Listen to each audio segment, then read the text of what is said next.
E cada vez mais eu tenho a certeza que começar a falar não é o sinal de que você está pronta para crescer o seu negócio.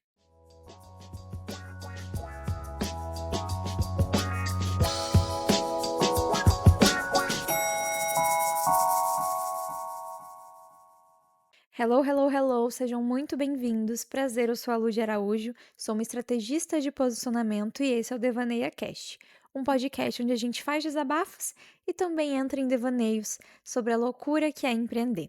E no episódio de hoje a gente vai entrar juntos em devaneios sobre a importância de falar não. E eu queria começar esse episódio de hoje fazendo uma analogia um pouco inusitada, mas que vai fazer muito sentido para vocês, porque eu amo fazer analogias. Para mim, falar não é como fazer a poda de uma planta. Parece que você está tirando vida, parece que você está matando a planta, mas na verdade você está ajudando ela a crescer com mais direcionamento, sem dissipar a força dela em direções que não façam sentido. A planta ela vai crescer para qualquer lugar.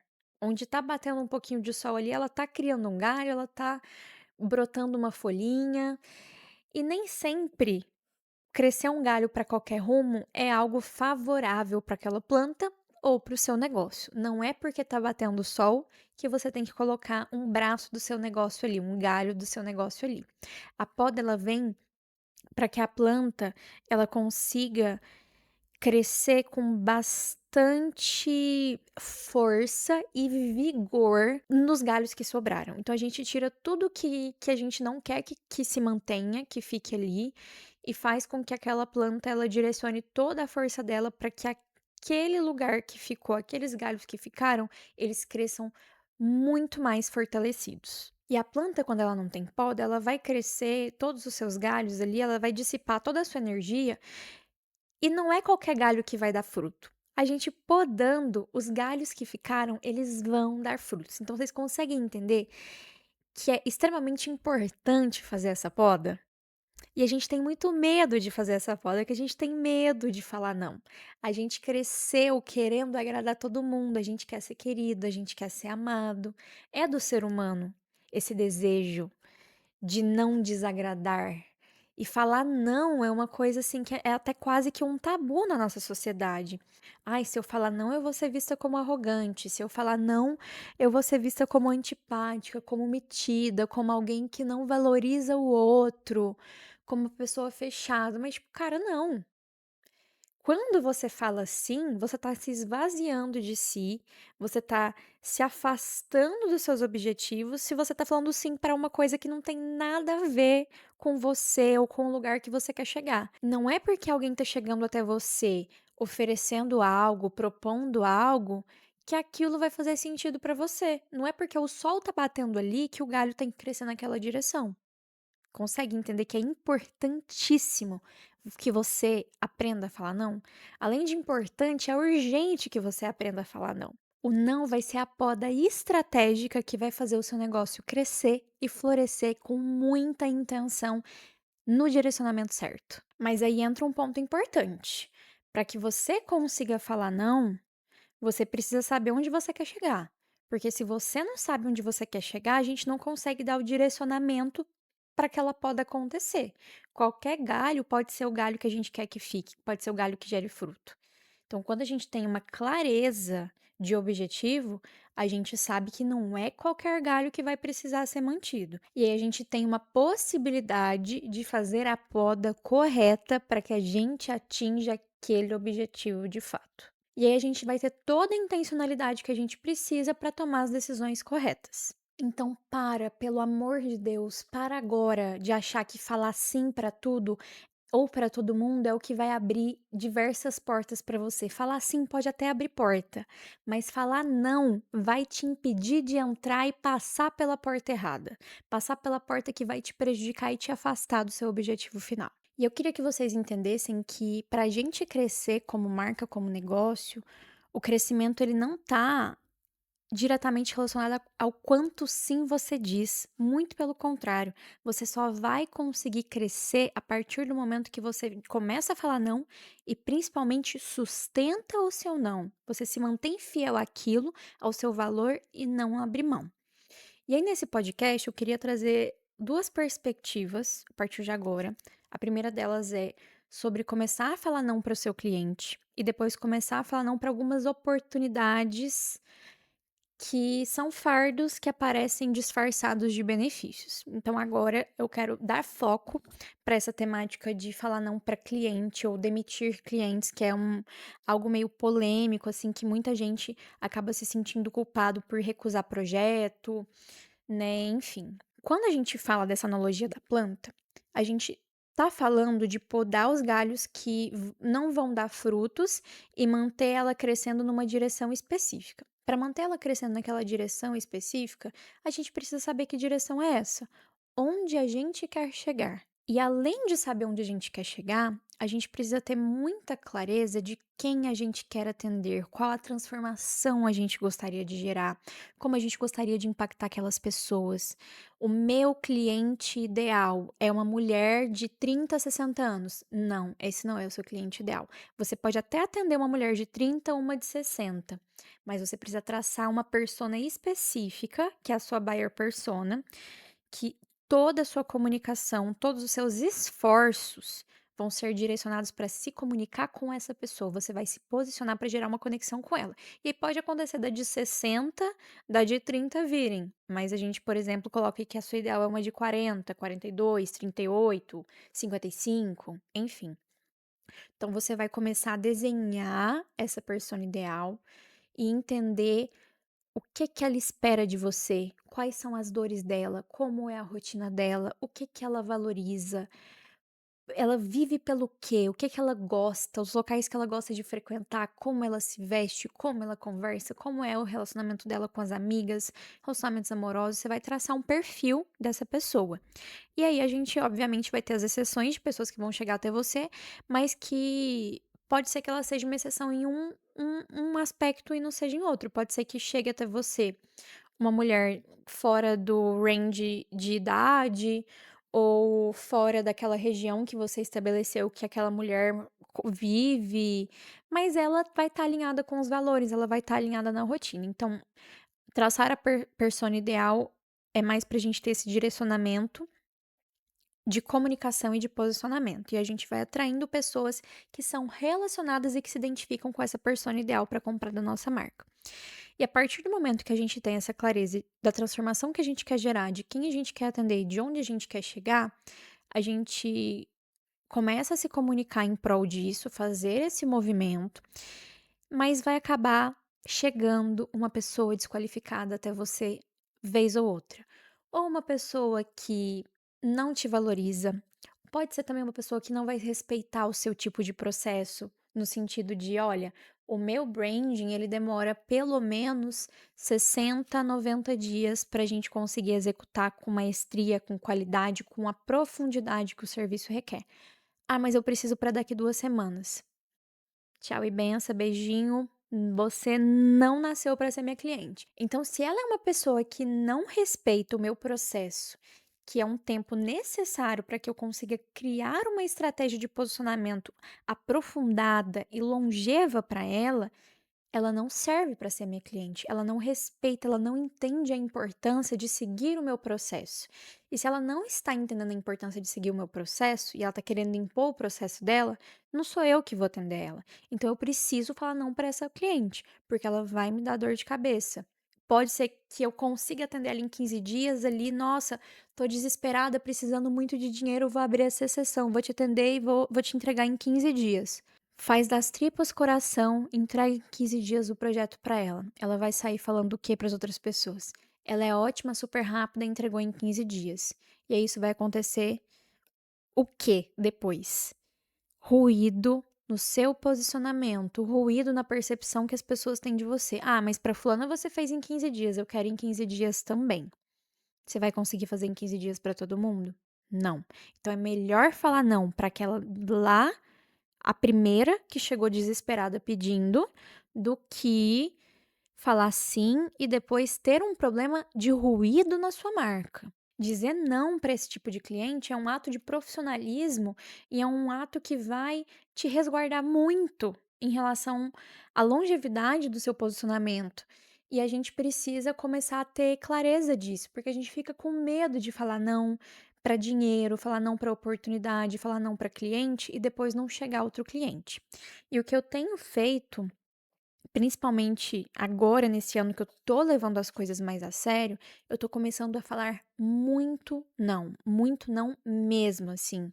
Antes, ano passado e até um certo ponto desse ano, se a pessoa chegasse até mim pedindo para fazer uma arte avulsa, eu nunca vi a pessoa na vida. Eu não sei se ela tem um manual de marca, não sei se ela já teve identidade visual. Eu falava assim, eu fazia, porque era um dinheiro que estava entrando ali no meu negócio. Mas a partir do momento que eu tomei uma decisão ali no meio do ano, eu não vou ser mais uma designer executora, eu vou ser uma designer estrategista. A pessoa chega até mim querendo fazer uma arte avulsa, eu falo: "Olha, sinto muito, eu não trabalho assim, mas tá aqui o contato de outras 2 profissionais que podem te atender e fazer esse tipo de serviço para você". Eu ganho alguma coisa com isso? Eu não ganho nada com isso. Além do cliente sair satisfeito com a solução para o problema dele, mesmo que não seja comigo, eu não ganho nada com isso. Eu não ganho para indicar outra pessoa. Inclusive, a gente pode até pensar que eu estou perdendo algo, mas o tempo que eu teria que dedicar para conversar com essa pessoa, para entender o que que ela quer, e aí ela não tem o manual de marca, então eu vou ter que sentar, pensar em fonte, pensar em paleta de cor, criar aquela arte. Esse tempo que eu tô gastando, essa energia que eu tô gastando para fazer essa coisa extremamente pontual, não vale o valor que eu cobro, mesmo que eu cobre R$ 300 na arte. Não vale. Eu prefiro pegar esse tempo, sentar e estudar estratégia, estudar como eu posso melhorar o meu serviço, como eu posso melhorar a experiência do meu cliente, ou dedicar um tempo a mais em algum projeto que já está em andamento. Eu prefiro usar o meu tempo de outra forma, de uma forma sutil e indireta, vai me trazer inúmeros benefícios, porque o tempo que eu gastaria ali me batendo para tentar entender e criar uma arte pontual para uma marca que nem existe, que sequer tem um manual, um direcionamento ali visual, cara, essas 2 horas eu posso estar estudando, eu posso estar assistindo uma aula que daqui a 3 meses, daqui a 2 semanas eu vou usar o ensinamento daquela aula e eu vou ganhar muito dinheiro com aquilo. Então eu não ganho nada de uma forma diretamente no sentido de, se eu aceitar eu vou estar ganhando dinheiro, mas eu ganho o tempo que eu economizei com aquele problema, que vai acabar sendo um problema. Essa pessoa vai sair falando: "Ah, ela fez essa arte pra mim", ou pode ser que ela não fique tão satisfeita, porque se ela não chega com um direcionamento visual, ela não chega com um manual de marca, vai ter muito retrabalho, vai ter muita alteração, então eu vou gastar mais tempo ainda, vai gerar insatisfação. Então a gente precisa escolher as nossas batalhas, e quando a gente tem um objetivo claro, como eu tive no caso, esse ímpeto de mudar o meu posicionamento de não sou designer executor, eu sou designer estrategista, a partir deste momento, eu não aceito mais fazer arte avulsa, a não ser que seja uma cliente minha que fez o projeto de branding ou de identidade visual comigo e tá precisando de uma arte nova, atualizar um voucher, atualizar o cartão de visitas, aí tudo bem eu fazer, porque ela já é a minha cliente, fui eu que criei aquele projeto, eu criei aquele manual de marca, eu sei de cabo a rabo tudo que ela precisa e quer transmitir. Aí sim faz sentido. E eu estava até conversando com as minhas amigas essa semana que eu tô tão leve depois que eu decidi começar a falar não. Antes eu ficava tão desesperada quando um possível cliente chegava até mim para pedir um orçamento. E além desse exemplo que eu dei de cliente que não respeita o seu processo, que pede urgência, tem muitos que chegam pedindo desconto. E aconteceu um caso recente de uma possível cliente chegar até mim, fazer um orçamento, a gente extremamente alinhada, um projeto que seria super legal de atender. Ela me informou que estava orçando com outros profissionais de uma cidade aqui próxima da nossa também.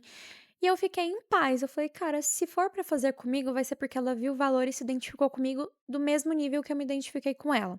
Só que ela tem um sócio e esse sócio acabou optando por fechar com outro profissional.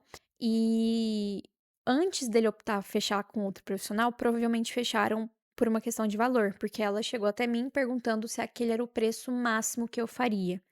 E a Lud de antigamente, ela teria ficado desesperada, Teria baixado o preço, teria baixado mais do que deveria, teria dado desconto, teria desvalorizado o seu próprio trabalho, teria desvalorizado o seu nível de qualidade de entrega, teria desvalorizado o seu tempo. Mas a partir do momento que ela chegou até mim pedindo por desconto, eu falei: "Olha, a gente consegue sim enxugar o orçamento, mas para enxugar o orçamento a gente vai precisar de abrir mão de alguma coisa que a gente colocou ali na sua entrega.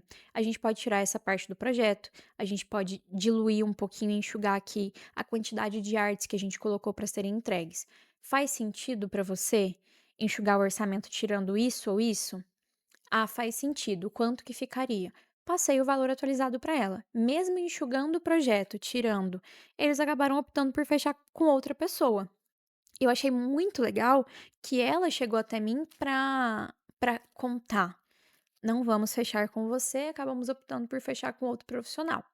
Não sei se foi por ser um orçamento reduzido ou se foi por uma questão de terem se identificado mais com outra pessoa, mas assim, isso acontece. Não foi a primeira e não vai ser a última vez que vai acontecer. Mas o que eu fiquei extremamente feliz foi que eu não abri mão do meu valor. Eu não abri mão daquilo que eu sei que eu consigo entregar de qualidade. Eu até mandei no grupo das minhas amigas, aquele grupo de empreendedores que eu comentei com vocês no primeiro episódio, que foi um grupo que me deu a ideia de lançar o podcast. Eu falei, gente, eu tô tão feliz que eu consegui, assim, é um projeto grande, era um projeto robusto, era um projeto caro, e eu consegui, assim, mesmo não fechando, eu tô extremamente feliz porque eu consegui me posicionar de uma forma que eu não conseguia 3, 4 meses atrás, que é com convicção, que é com firmeza, sabendo que eu consigo entregar aquela qualidade. E que se não for daquele jeito, se não for nos meus termos, se não for respeitando o meu processo, se não for respeitando o meu tempo, a gente não vai fechar. Você vai procurar outra pessoa, fechar com outra pessoa, mas se você não tá alinhado 100% comigo e disposto a fazer esse projeto 100% comigo, não é para ser o meu cliente. E depois que eu entendi isso e que eu comecei a trazer isso para o meu dia a dia, mesmo que eu não feche aquele projeto, eu saio feliz daquela negociação. Eu saio com uma leveza de espírito que eu nunca tive antes. E eu saio sabendo, beleza, eu não fechei. Se essa vaga não for ocupada, se outro cliente não chegar até mim e não ocupar essa vaga, eu vou dar o meu melhor para os clientes que estão ativos. Posso me dedicar um pouco de tempo a mais para o projeto deles. E o tempo remanescente, eu vou dar o meu melhor para sentar a bunda na cadeira, estudar e continuar cada vez mais elevando o meu nível de conhecimento, elevando o meu repertório, lendo mais, assistindo às aulas das comunidades que eu participo, de estrategistas de marca, assistindo às aulas dos cursos que eu tenho para assistir, e eu vou cada vez mais conseguir cobrar mais caro, agregar mais valor nas minhas entregas, porque eu estou me dedicando para que isso aconteça. O meu valor ele não aumenta do nada, ele aumenta à medida que eu consigo entregar mais valor também para o meu cliente. E a gente precisa entender que às vezes, se você sai falando sim para tudo, lotando sua agenda de um monte de coisa que não vai agregar tanto valor assim, você tá se auto-boicotando, você tá ocupando seu tempo com uma coisa que não vai ser útil para o seu eu do futuro, que não vai ser útil para o crescimento do seu negócio.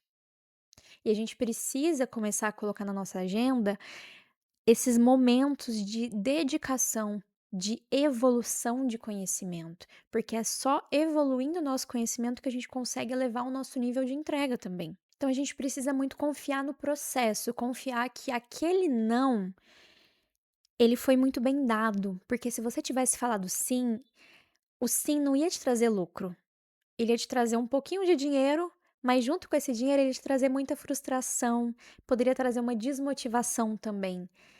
E será que isso vale a pena? Será que aquele dinheiro que entrou vai pagar a sua terapia ou o seu psiquiatra para você lidar com aquela frustração e aquela desmotivação que veio junto com o dinheiro?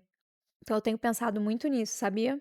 E cada vez mais eu tenho a certeza que começar a falar não é o sinal de que você está pronta para crescer o seu negócio.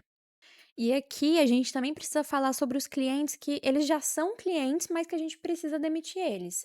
Nunca aconteceu comigo, mas já aconteceu com algumas amigas que tiveram que demitir clientes ou por mudarem o foco, mudarem aquele objetivo final, ou por simplesmente um desalinhamento. E, gente, acontece, tá? Acontece muito com muitas pessoas.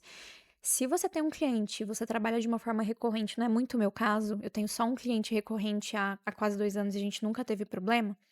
Mas se você trabalha com vários clientes recorrentes, pode ser que você sinta esse anseio, esse desejo de demitir, de encerrar algum contrato por aí.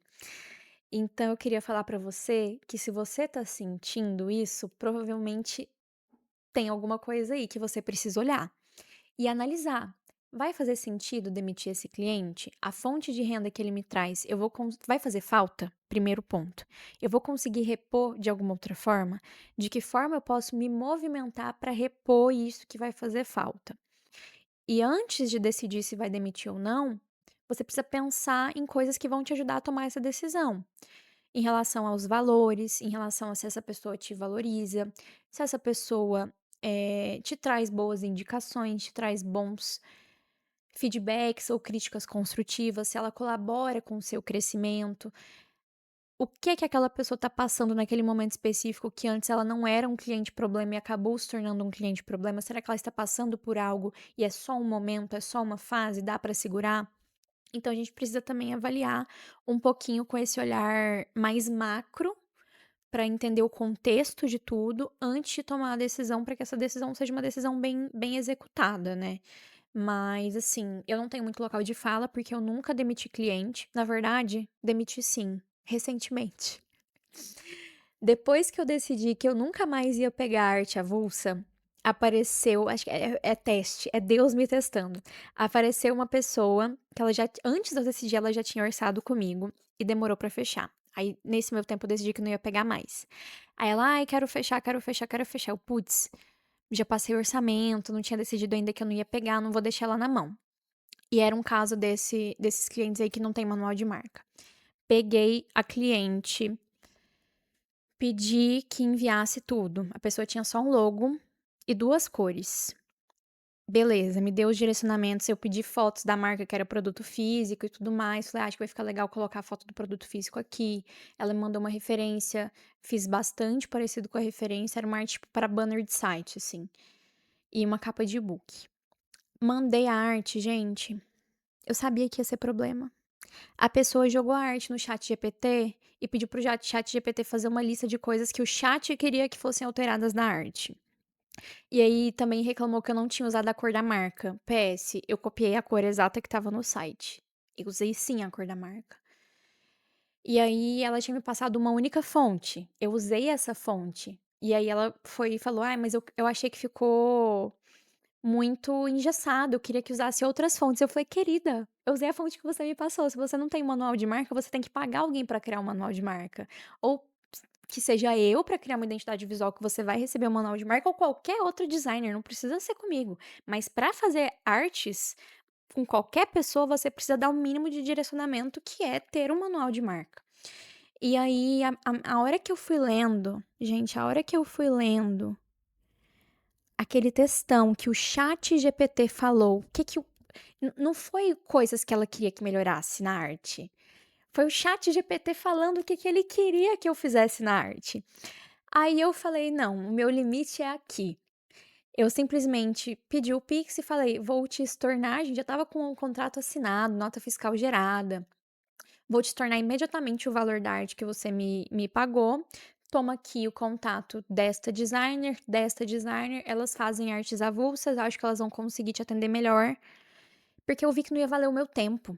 Não ia valer o meu tempo, nem a minha sanidade mental. Tipo, porra, receber direcionamento de arte do chat GPT, eu não tô aqui pra isso, sabe? A pessoa não tem o mínimo de tato, nem pra ela conseguir te direcionar, ela pede pro chat GPT te direcionar, minha gente.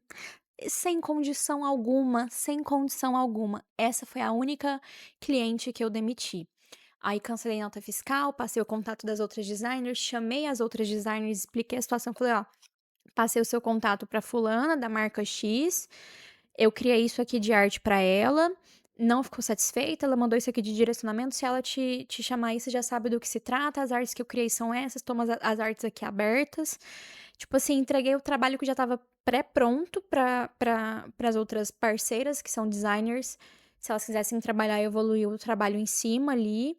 E eu falei: "Tchau e benção, eu não preciso disso, é não aqui, ó, daqui pra frente é só não".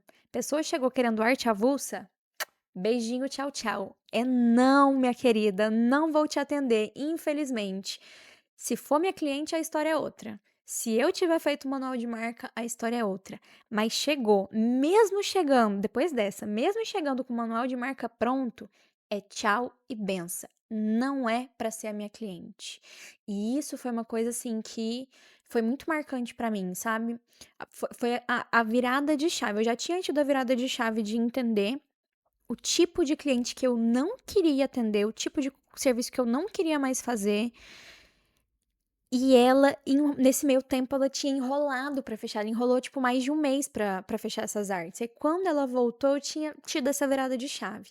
Eu insisti em atender porque eu já tinha passado o orçamento, que foi um erro meu. Não deu bom, né? Claramente não deu bom. Mas vida que segue. Então, é isso que eu queria passar pra vocês em relação a demitir cliente. Você precisa entender se vai valer o seu tempo, se vai valer a sua sanidade mental, se você vai conseguir lidar com aquela pessoa e se aquela pessoa vai valorizar o que você está propondo, se ela vai valorizar ali o que você tá trazendo pra ela ou se ela vai valorizar mais o que uma inteligência artificial tá falando pra ela do que o que um profissional que ela teoricamente deveria estar confiando por ter contratado, né? Então, é um pouco disso. E agora a gente vai entrar na segunda parte do podcast, que é aquilo que eu tinha comentado para vocês lá no início, que a gente também ia falar sobre fardos disfarçados de oportunidades. Porque, cara, nem tudo que reluz é ouro. Às vezes chega assim uma super oportunidade na nossa mesa, a gente fica vidrado, assim, nossa, é a oportunidade da minha vida. E no anseio de falar sim, na empolgação, no imediatismo que a gente tem ali no âmago do nosso ser, a gente deixa de ter e usar o nosso pensamento crítico, de avaliar no detalhe se aquela oportunidade realmente é uma oportunidade ou se ela vai acabar te trazendo mais prejuízo do que benefício. Se vai ser uma coisa que vai demandar muito mais o seu tempo, que vai sugar a sua alma e não vai trazer nenhum benefício real no final das contas. E aqui eu queria falar pra você que não precisa ter medo de perder a oportunidade por não falar assim na hora, não precisa ter esse anseio imediatista. Cara, recebeu uma oportunidade que parece ser legal? Agradeça e fale: preciso avaliar. Até quando eu posso te dar uma resposta? Aí a gente começa a conversa de adulto, porque não é toda oportunidade que vai fazer sentido para você. Não é toda oportunidade que vai te aproximar do seu objetivo. Não é toda oportunidade que vai fazer com que a sua comunicação continue consistente. Que foi o exemplo que eu dei ali, por exemplo, no episódio passado sobre a Manu Gavassi. Ela saiu do Big Brother cheia de oportunidades de publi. Recusou todas, se recolheu à sua insignificância, foi pro seu cantinho analisar tudo que ela viveu. Deixou muito dinheiro na mesa, deixou muito dinheiro na mesa, mas ela deixou também de desgastar a própria imagem. Ela acabou meio que até se blindando assim, sabe? E aí ela foi usar o pensamento crítico dela, ela foi avaliar tintim por tintim tudo aquilo que estava acontecendo antes de tomar qualquer decisão. No anseio, todo mundo que sai do Big Brother, gente, sai pegando qualquer tipo de publi, a pessoa quer dinheiro no bolso. Mas a Manu, como uma marca pessoal muito bem posicionada e muito bem elucidada, ela entendeu que aquele momento não seria benéfico para ela, ela desgastar a própria imagem, saturar a própria imagem e assim, às vezes poderia até ser benéfico usar a imagem dela em alguma publi ou outra, mas ela estava acho que tão desgastada emocionalmente e mentalmente falando, que não ia fazer bem pra ela. Então a gente precisa saber avaliar esse tipo de coisa. E até mim chegam muitas oportunidades, e geralmente permuta, tá? Chega muita oportunidade de permuta até mim. No início e até um pouco esse ano, no passado, eu fiz algumas parcerias em troca de produto, de serviço, mas nessa viradinha de chave que eu tive nesses últimos meses que eu estava comentando com vocês, de começar a falar não para alguns tipos de clientes, começar a me posicionar mais como designer estrategista do que designer executora, eu também tive essa virada de chave de parar de aceitar qualquer tipo de parceria. Porque eu tenho uma empresa, eu tenho um CNPJ, eu pago imposto, eu gero nota fiscal, eu tenho uma equipe, eu tenho uma assistente, eu tenho social media, eu tenho responsabilidades, eu tenho custos fixos muito altos, eu pago ferramentas, eu pago plataformas. E assim, eu não posso e nem devo me dar ao luxo, entre muitas aspas, de beneficiar só o meu CPF e não o meu CNPJ. Então, quando aparece uma permuta em troca de produto ou em troca de serviço e é uma coisa que vai beneficiar só a Lude como pessoa, eu vou estar prejudicando o meu CNPJ, eu vou estar boicotando o crescimento da minha empresa, eu vou estar boicotando o meu fluxo de caixa, eu vou estar boicotando a minha saúde financeira. E isso não é legal. Isso também faz com que eu comece a preservar o meu valor de mercado. Porque, de novo, a pessoa que chegou até você, fez permuta, vai falar o que de você na hora que for te indicar para as amigas? Aí a amiga faz com ela, eu ofereci X, Y, Z, ela aceitou, fez de graça. A pessoa ela acaba te desvalorizando mesmo tendo gostado do resultado final do seu trabalho. E eu senti isso na pele, eu vi isso acontecer muitas vezes. E aí agora, minha gente, as pessoas chegam: "Ah, mas não tem como a gente fazer uma parceria e tal coisa". Não, não tem como. Infelizmente, essa parceria só beneficia o meu CPF, e eu sou uma empresa com responsabilidade fiscal, com um custo fixo muito alto, com um valor agregado muito alto. O meu atendimento, ele é um atendimento diferenciado, a gente tem processos, a gente tem equipe. Então, infelizmente, eu não consigo fazer com você por permuta. Caso você queira pagar pelo meu serviço, vai ser um enormíssimo, assim, prazer te atender, construir esse projeto junto com você, mas pelas vias corretas, pelo jeito certo. Então, é uma coisa que eu comecei a fazer recentemente. Demorei para começar a fazer isso, mesmo já tendo uma empresa estruturada, mesmo já tendo CNPJ, mesmo já tendo custo fixo. Eu continuei fazendo isso por um bom tempo, mas esse ano foi um ano que eu tive uma super, hiper, mega virada de chave. E de uns meses pra cá eu não tenho feito mais. A não ser que seja algo que beneficie o CNPJ. Então, se é uma troca de serviços, a pessoa ela precisa do meu serviço e eu preciso do serviço dela, a minha empresa precisa do serviço dela e a empresa dela precisa do meu serviço, aí eu não vejo problema nenhum em fazer uma troca ali. Ah, o meu orçamento é 10.000, o meu é 12.000. Ah, beleza, vamos trocar, eu te pago os 2.000 restantes e a gente gera nota fiscal, cria contrato dessa troca de serviços, tudo certinho, tudo nos conformes. Aí sim eu acho que vale a pena. Então, não é qualquer permuta ou qualquer troca de serviço que eu abomino, tá? Eu acho que tudo tem que ser muito bem avaliado, bem analisado e precisa fazer sentido para as 2 partes.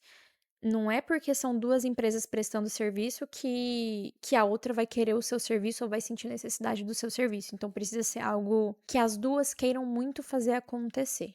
E toda e qualquer parceria, ela precisa estar muito bem alinhada com o seu posicionamento, com os seus valores, com o seu objetivo, e não só com o seu, mas você também precisa estar alinhado com o posicionamento, os valores e o objetivo da outra pessoa que está propondo ou recebendo esse convite de parceria. Precisa ser uma via de mão dupla, senão não funciona. Senão, essa oportunidade, entre aspas, vai acabar drenando o seu tempo, drenando a sua energia, drenando recursos da sua empresa, como tempo, investimento. Às vezes, você está ali contratando, de repente, uma influenciadora, você está oferecendo um produto, oferecendo um serviço. Isso drena muito recurso. E pode ser que não traga o resultado esperado, porque você não avaliou antes de oferecer, ou você não avaliou antes de aceitar. Tudo precisa ser extremamente avaliado, gente. Aqui entra muito a importância de métricas de análise. Não dá para você crescer uma empresa só usando o seu feeling, pelo amor de Deus. O feeling não leva ninguém a lugar nenhum. O que nos leva a sair da estagnação é dado, métrica e estratégia baseada naqueles resultados, para que a gente ou repita ou melhore aquele resultado. E aí eu queria te dizer que o não, ele é uma ferramenta poderosíssima de posicionamento e autovalorização. Você não precisa ter medo de falar não e ser rejeitada. O que você precisa ter medo é de falar sim e acabar com o seu posicionamento. Porque às vezes você está falando sim para uma coisa que vai contra um valor inegociável que você tem. E aí a gente precisa começar a impor limites. Se aquilo vai contra os meus valores, se aquilo vai contra o que eu acredito, o que eu prego ou o que eu quero, por que que você vai falar assim? Só com medo de ser rejeitada? Não faz sentido nenhum. Você já parou para pensar que o seu tempo é o ativo mais caro que você tem dentro do seu negócio? Então por que que você não para de gastar ele com o que não te dá retorno? Pois é, né? Eu sei que dói. Mas a gente já tá indo rumo à finalização desse episódio. E eu quero finalizar propondo ali um exercício, trazer algumas dicas, meio que um checklist mesmo, do que vocês podem fazer ou avaliar quando uma oportunidade surgir para vocês. Como avaliar se eu vou falar sim ou não para aquilo. E eu tenho minha colinha aqui, vou usar ela para a gente se guiar nessa parte final. Primeira coisa que você vai analisar nessa oportunidade é a clareza e o alinhamento dela com o seu objetivo. Essa oportunidade vai me aproximar ou me afastar daquilo que eu quero construir? Depois a gente vai avaliar o valor real dela. Isso vai trazer um resultado real para a sua marca, para o seu CNPJ, ou é algo que só vai alimentar o seu ego e o seu CPF? Pois é, eu sei que dói, gente. Eu sei que dói. Tem muita proposta que é boa para o CPF, mas destrói CNPJ. Terceiro, precisa ser uma troca justa. O que você vai ganhar em troca do seu tempo, da sua energia, da sua reputação e do investimento que você vai fazer dos recursos da sua empresa? Se você não for ganhar nada que seja um valor parecido com aquilo que você tá entregando, você vai estar fazendo uma caridade. E se é para fazer caridade, é melhor doar para uma ONG do que usar o seu tempo, a sua reputação para crescer outra marca ou outra pessoa. Não vai fazer sentido nenhum. Depois a gente tem a avaliação de impacto. Essa parceria vai reforçar ou vai diluir o seu posicionamento? Aí a gente precisa avaliar os seus valores negociáveis. Eu, por exemplo, sou uma pessoa que prega um consumo um pouco mais consciente, eu não gosto ali de Shein, muito envolvida em escândalo de trabalho escravo e tudo mais. Aí, beleza. A empresa Shein chega até mim falando: olha, a gente queria te pagar para você fazer uma publi analisando o nosso posicionamento, falando bem da nossa marca. Eles podem me oferecer 10 milhões de dólares. Eu jamais aceitaria, porque isso acabaria com todo o meu posicionamento. Isso vai contra os meus valores. E assim, não é nem uma parceria que eles estão me propondo. Eles estão me propondo é um serviço, é um pagamento. E mesmo recebendo, eu jamais faria. Então, você precisa analisar isso, porque às vezes o que vai aparecer para você não é algo extremamente oposto àquilo que você acredita. Pode até fazer um pouco de sentido, mas nas entrelinhas ali, olhando minuciosamente para aquela oportunidade, você vai perceber que aquilo vai te trazer um ruído muito grande em algum momento no seu posicionamento. Aí você tem que falar não. Agora, se não tiver nenhum problema, se for extremamente alinhado, aí não tem problema você falar sim, desde que os outros pontos também estejam alinhados. E eu queria finalizar dizendo que nem todo sim representa uma possibilidade de crescimento. Muitas das vezes o não, ele vai ser a decisão mais leve e mais acertada que você vai poder tomar pelo seu negócio. E é isso, minha gente. Nos vemos nos próximos devaneios.